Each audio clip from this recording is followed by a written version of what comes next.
तर आपण पॉलिमरचं क्लासिफिकेशन पाहतो. पहिली दोन क्लासिफिकेशन पाहिले आपण बाय सोर्स, नॅचरल, सिंथेटिक आणि सेमी सिंथेटिक. नंतर पाहिलं स्ट्रक्चरनुसार तीन प्रकार, लिनियर, ब्रँच आणि क्रॉस लिंक. याच्यानंतर जे तिसरं क्लासिफिकेशन आहे ते आहे पॉलिमरायझेशन रिॲक्शननुसार, क्लासिफिकेशन बाय पॉलिमरायझेशन रिॲक्शन. तर याच्यातही तीन प्रकार आहे, चेन ग्रोथ किंवा ॲडिशन पॉलिमरायझेशन, स्टेप ग्रोथ और कंडेन्सेशन पॉलिमरायझेशन आणि मग एक रिंग ओपनिंग आहे. तर हे डिटेलमध्ये पाहण्याच्या अगोदर ही पॉलिमरायझेशन प्रोसेस कशी राहते ते पाहून घ्या. पॉलिमरायझेशनचा सिंपल अर्थ आहे पॉलिमर तयार होण्याची रिॲक्शन. आता पॉलिमर कोणापासून तयार होत असते? मोनोमर्सपासून.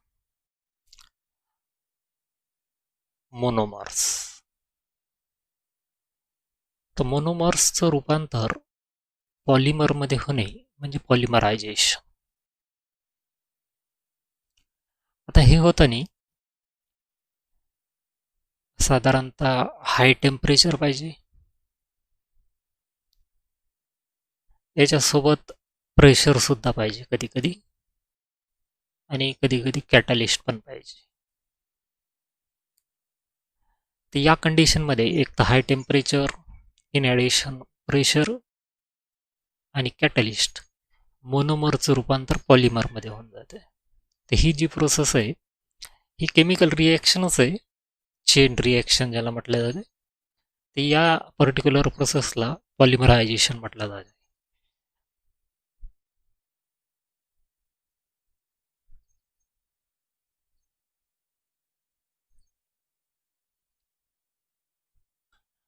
ते जे तीन प्रकार आहे, ती रिॲक्शन कशा प्रकारची होते त्याच्यानुसार तीन प्रकार पडल्या जाते. अगोदर हे प्रकार पाहून घेऊ, मग त्याच्याकडे डिटेल पाहू. पहिला प्रकार आहे चेन ग्रोथ और ॲडिशन पॉलिमरायझेशन. हे एकदम सिंपल आहे. याच्यामध्ये काय होत असते, जसं समजा एक मोनोमर आहे, तो दुसऱ्या मोनोमरला जस्ट ॲड होते, म्हणजे हे दोन मोनोमर एकमेकात ॲड होऊन जाते. हा पहिला मोनोमर हा ॲड झाला आता दुसऱ्याला, मग इथं तिसरा ॲड होईल, मग चौथा ॲड होईल, मग पाचवा ॲड होईल. जस्ट हे मोनोमर्स एकमेकाला ॲड होत चालते आणि लांब चेन तयार होऊन जाते. याच्यामध्ये बाय प्रॉडक्ट नाही राहत. जे महत्त्वाचा पॉईंट लक्षात ठेवायचा आहे तो आहे का नो बाय प्रॉडक्ट. हे जेव्हा मोनोमर्स एकमेकासोबत रिॲक्ट होत आहे, जस्ट ॲड होत आहे, कुठलाही बाय प्रॉडक्ट बाहेर नाही पडत आहे, म्हणून याला ॲडिशन पॉलिमरायझेशन म्हटलं जाते. मोनोमर्स एकमेकात ॲड होत आहे. आता याचं एक्झाम्पल म्हणजे पॉलिइथिलीन. आपण पॉलिथिन जे वापरतो ते ॲडिशन पॉलिमरायझेशन रिॲक्शनद्वारा तयार होते. पाहते कसं तयार होते. आता हा इथिनचा एक मॉलिक्यूल,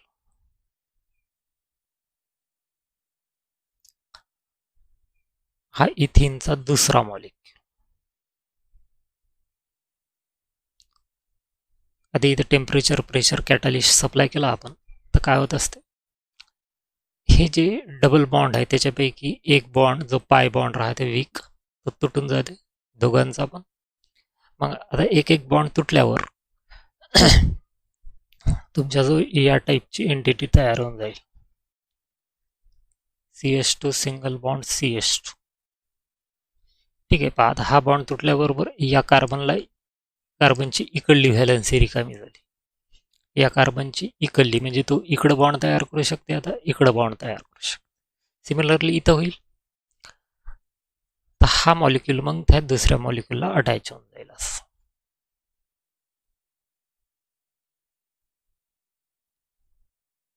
ठीक आहे. पहा हे दोन इंडिव्हिज्युअल इथिन मॉलिक्युल्स, त्यांच्यातले पाय बॉन्ड तुटले आणि मग दोन एकमेकाला अटॅच होऊन गेले आणि एक डायमर तयार झाला. याला डायमर म्हटलं जाते कारण दोन मोनोमर याच्यामध्ये इन्व्हॉल्व आहे. ती मग इथं तिसरा मॉलिक्यूल ॲड होईल, मग चौथा होईल, मग पाचवा होईल. ह्या पद्धतीने ही चेन मोठीच्या मोठी होत चालेल. हे झालं पॉलिमर किंवा याला पॉलिथिन म्हणू आपण. पॉलिथिन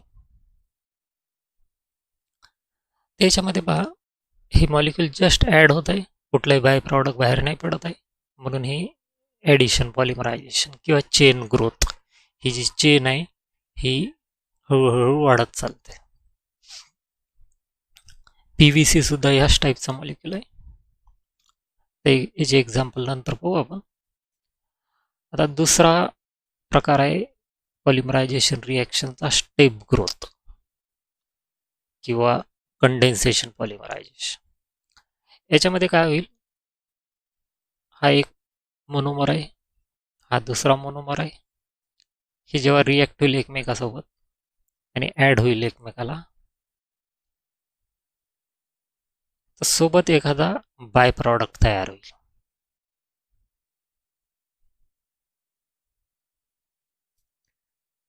साधारणतः हे बाय प्रॉडक्ट छोटे छोटे मॉलिक्युल्स राहते, जसं H2O राहते, HCl राहते, NH3 राहते, CH3OH राहते. या टाईपची स्मॉल मॉलिक्युलर मॉस असणारे बाय प्रॉडक्ट तयार होते. आता हे कुठून तयार होत आहे, ही दोन जेव्हा एकमेकाला ॲड होते तेव्हा याचा काही पोर्शन आणि याचा काही पोर्शन रिॲक्ट होते एकमेकामध्ये आणि हे बाय प्रॉडक्ट तयार होऊन जाते, म्हणून याला कंडेन्सेशन म्हटलं जातं. दोन मोनोमर कंडेन्स होत आहे एकमेकामध्ये आणि कंडेन्सेशनच्या दरम्यान छोटे छोटे मॉलिक्युल्स बाहेर पडते. जसं आता याचं एक्झाम्पल म्हणजे टेरिलिन. टेरिलिन तयार होत असते इथिलीन ग्लायकॉल,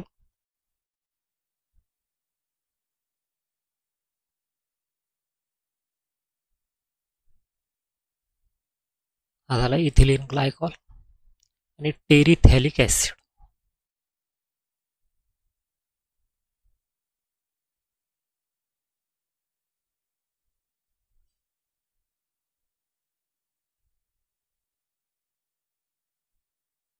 ही इथिलीन ग्लायकॉल आहे, ही टेरिथॅलिक ॲसिड आहे. आता यांची जेव्हा रिॲक्शन होते तेव्हा पहा काय, इथं कंडेन्सेशन होत आहे.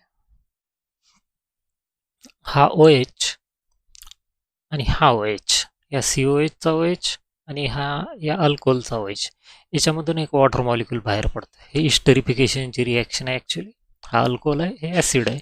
अल्कोहोल आणि ॲसिड जेव्हा रिॲक्ट होते, एक वॉटर मॉलिक्यूल इलिमिनेट होते आणि इस्टर तयार होते. त्याच्यातून एक वॉटर मॉलिक्यूल बाहेर पडेल, हे बाय प्रॉडक्ट झालं आणि हे दोन ग्रुप्स एकमेकाला अटॅच होऊन जाईल.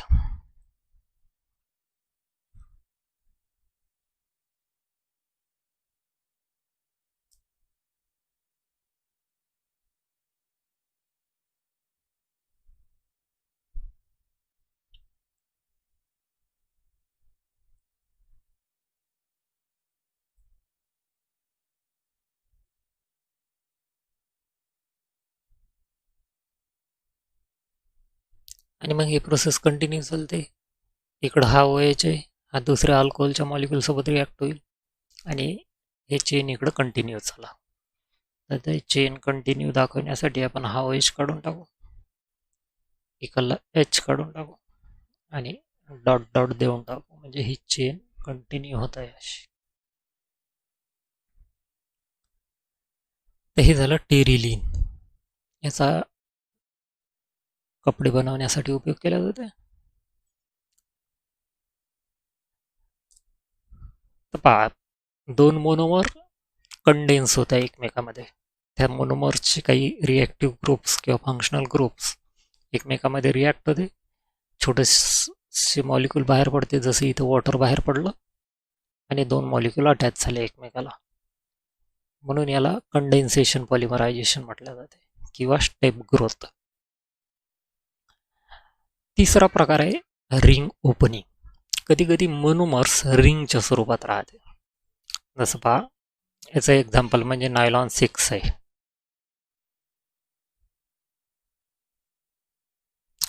नायलॉन 6 बनलेलं राहते इप्सिलॉन कॅप्रोलॅक्टम पासून.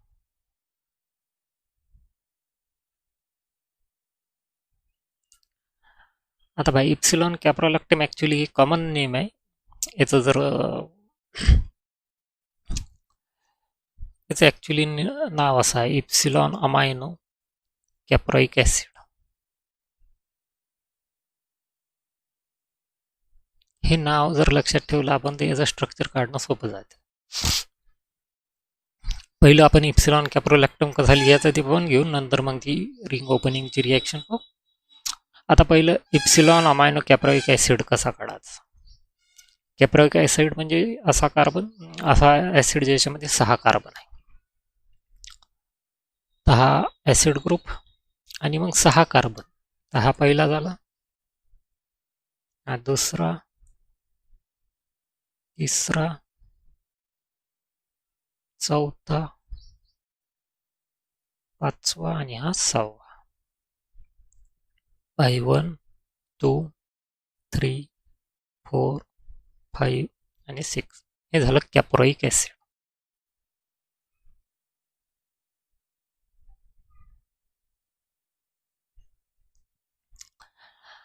आता कॉमन लँग्वेजमध्ये हे 1, 2, 3, 4 असं न वापरता अल्फा बीटा गॅमा असं वापरल्या जाते. तर अल्फा बीटा गॅमाची सुरुवात कुठून होते. फंक्शनल ग्रुप ज्या कार्बनला जोडून आहे तो अल्फा कार्बन. तर COH फंक्शनल ग्रुप हा या कार्बनला जोडला आहे. तर मग हा अल्फा बीटा गॅमा डेल्टा आणि एप्सिलॉन हे ग्रीक अल्फाबेट आहे. हे जर तुम्हाला माहीत नसेल तर लॉक टेबलमध्ये राहते पहिल्या पानावर पूर्ण ग्रीक अल्फाबेट देऊन राहते कॅपिटल आणि स्मॉल. तर ग्रीक अल्फाबेटचं पहिलं अक्षर अल्फा आहे, दुसरं बीटा आहे, तिसरं गॅमा आहे. हे स्मॉल ABCD सारखं आहे. यांची करस्पॉन्डिंग कॅपिटल पार्ट्स कॅपिटल अक्षरसुद्धा आपण राहते. जसं इंग्लिश अल्फाबेट ए पासून सुरू होऊन झेडला संपते तसं ग्रीक अल्फाबेट अल्फाला सुरू होऊन ओमेगाला संपते. तर अल्फा टू ओमेगा आपण जसं A to Z म्हणतो तसं इंग्लिशमध्ये जसं A to Z म्हटलं जाते तसं ग्रीकमध्ये म्हणायचं असेल तर अल्फा टू ओमेगा म्हणावं लागेल. तर हा झाला कॅप्रोइक ॲसिड. तर कॅप्रोइक ॲसिडच्या इप्सिलॉन कार्बनवर अमायनो ग्रुप आहे. आता हा इप्सिलॉन कार्बन त्याच्यावर जर एक अमायनो ग्रुप असेल तर तो इप्सिलॉन अमायनो कॅप्रोइक ॲसिड झाला. तर पाहतो कसा काढा लागेल. मग हा जो पहिले NH2 काढून घेऊया का. NH2 हा जोडलेला राहील इथं 6 नंबरच्या कार्बनला. मग हे CH2 होऊन जाईल. मग हे सगळे कार्बन 1, 2, 3, 4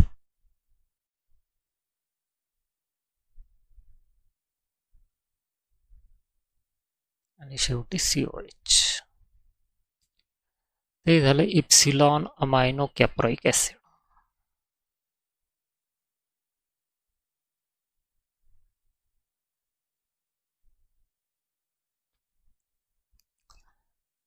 पुन्हा एकदा मी ते लिहून दाखवतो. आहे अल्फा, बीटा, गॅमा, डेल्टा आणि एप्सिलॉन.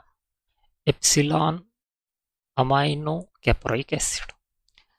आता हा जो इप्सिलॉन अमायनो कॅप्रोइक ॲसिड आहे याची रिंगमध्ये कन्व्हर्शन होऊन जाते आणि लॅक्टम तयार होऊन जाते. लॅक्टम कसं तयार होईल. हा ॲसिड पार्ट आहे COH. NH2 बेस पार्ट आहे. आपण अमाइन पाहिला त्याच्यामध्ये NH2 बेसिक ग्रुप आहे पाहिला. तर मग हा जो इप्सिलॉन अमायनो कॅप्रोइक ॲसिड आहे याचं एक टोक ॲसिडिक आहे आणि दुसरं टोक बेसिक आहे. तर हे ॲसिड आणि बेस एकमेकांसोबत रिॲक्ट होईल. ॲक्च्युली न्यूट्रलायझेशन रिॲक्शन होईल. त्याच्यातून एक वॉटर मॉलिक्यूल बाहेर पडत. जसं आता ह्या NH2चा एक H आणि हा OH असं वॉटर जर बाहेर पडलं तर मग इकडं फक्त CO शिल्लक राहील आणि इकडे NH शिल्लक राहील आणि हे NH आणि हा CO एकमेकाला अटॅच होऊन जाईल आणि रिंग तयार होऊन जाईल. आता ती रिंग जर तयार झाली तर ती बघा कशी तयार होईल. NH हा NH आणि हा अटॅच होईल ह्या CO ला.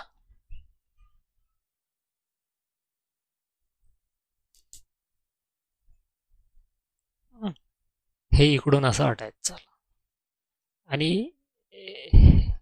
हे जे 5 कार्बन आहे ते इकडून राहील. एक, हे दोन, हे तीन,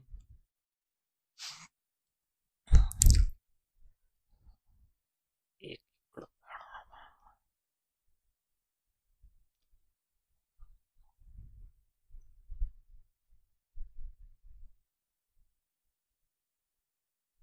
पहा, 1 2 3 4, हे 5 आणि हा 6. तर ह्या पद्धतीनं हे रिंग तयार होऊन जातं. याला इप्सिलॉन कॅप्रोलॅक्टम म्हटलं जातं.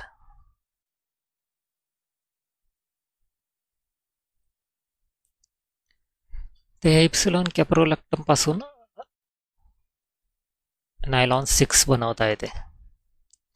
तर आता मी किंवा पुन्हा आपण वेगळं काढू, म्हणजे पुन्हा एकदा काढत प्रॅक्टिसही होईल. तर NH2 काढून घ्यायचा.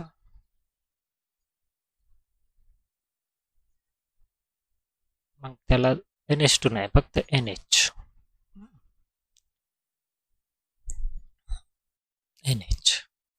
NH ला CO वाटायचे, इकडून CH2 वाटायचे,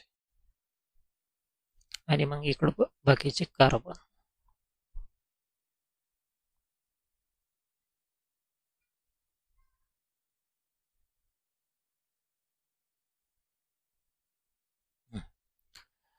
हा जो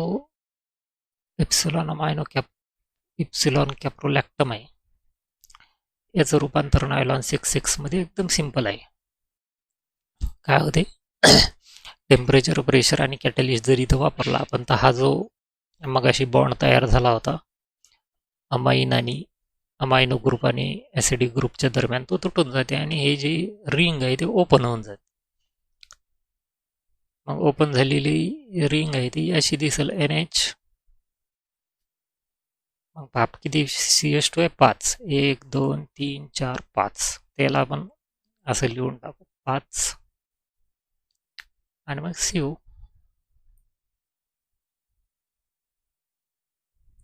हा झालाय नायलॉन 6. मग अशी पहा, आता हे एकदा हे अशी रिंग ओपन झाली का, मग हा जो ग्रुप आहे तो याच्यासारख्याच दुसऱ्या ग्रुप सोबत कंडेन्स अटॅच होऊन जाईल. हा ग्रुप आणि दुसरा ग्रुप अटॅच होऊ शकते, मग तिसरा अटॅच होईल, तर ही चेन अशी लांब होत चालत. हे झालं रिंग ओपनिंग. तर पॉलिमरायझेशन प्रोसेसमध्ये हे 3 प्रकार: रिंग ओपनिंग, कंडेन्सेशन आणि ॲडिशन. त्याच्यापैकी ॲडिशन पॉलिमरायझेशनचं मेकॅनिझम आहे आपल्याला.